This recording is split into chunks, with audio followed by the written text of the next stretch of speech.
Alors, une actu sur actu.fr concernant le Covid, fin de la règle des 10 km le 2 mai, ouverture des terrasses mi-mai. Ce que prévoit l'exécutif selon une source proche du gouvernement, interrogée par l'AFP, plusieurs mesures d'allègement devraient être prononcées dans les prochains jours par Macron. Le point. L'exécutif prévoit de lever le 2 mai l'interdiction de s'éloigner à plus de 10 km de son domicile. Ça, c'est pas mal. Et d'alléger le couvre-feu, de ouvrir à partir de mi-mai les terrasses, commerces non alimentaires, lieux de culte, avec des jauges réduites, a expliqué à l'AFP à une source proche du dossier. Macron reprendra lui-même la parole pour annoncer les modalités de la rouverture, vraisemblablement d'ici la première semaine de mai, selon cette source. Le Conseil de défense se tient par ailleurs ce mercredi 21 avril, au matin, alors que la situation sanitaire ne s'améliore que très lentement. Le chef de l'État avait annoncé le 31 mars pour 4 semaines à partir du samedi 3 avril, donc jusqu'au 2 mai, un couvre-feu à 19h, dans tout l'Hexagone et la limitation des déplacements à 10 km du domicile, sauf motif impérieux, ainsi que le recours systématique au télétravail. Il avait aussi évoqué une réouverture à partir de la mi-mai pour les terrasses des cafés, restaurants, des lieux de culture.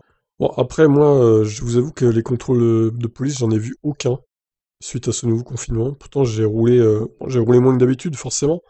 Mais bon, quand même, j'ai dû faire 500, 400, 500 km ce mois-ci. Plutôt 400 peut-être, au lieu de 1000 habituellement. Mais clairement, j'ai vu aucun contrôle de police sur la route, donc c'est assez étonnant quand même. Ce choix reflète la conviction à l'Élysée, quand même Matignon, que le nombre de contaminations tournera autour de 20 000 par jour d'ici un mois, et que l'objectif des 20 millions de vaccinés, avec au moins une dose, prévue mi-mai, sera atteint.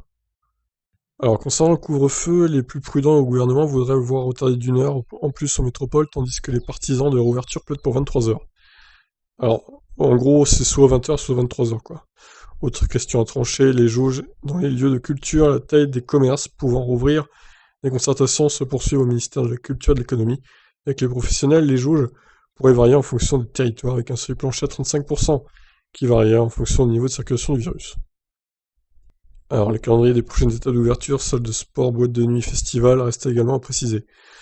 Alors, les boîtes de nuit, je pense qu'il faut les réouvrir vraiment au dernier moment, parce que c'est vraiment le genre d'endroit où tout le monde peut se contaminer, hein. Clairement, tout le monde est bourré, tout le monde fait la fête, tout le monde est collé. Bon, boîte de nuit, pour moi, c'est très très contaminant.